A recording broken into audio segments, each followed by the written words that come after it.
Good morning, Muka. Si Muka may daladalang paa ng kambing o tupa. Hindi ko alam kung saan niya yan kinuha. Kasi dito mga katropa, tinatapon talaga pag magkatay. Yun lang. Yan. Si Muka ay pinakamalambing sa lahat. Pero hindi ko siya sanayin na talagang ano yan, yung hipo-hipuin kasi masanay. Tapos sa ibang tao, maano siya. Pag ugali na niya, magalit ang iba. Ayan. Si Muka talaga ang pinakamalambing. Puyo.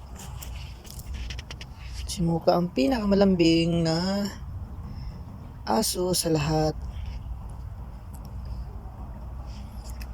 Muka, ayun yung laruan nyo.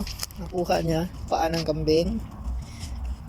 Paglakad ko dito, sinalubong niya ako may dala. Ibigay niya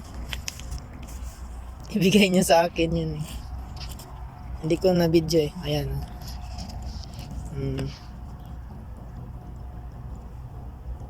Sinakainin mo na kung meron pa yung laman.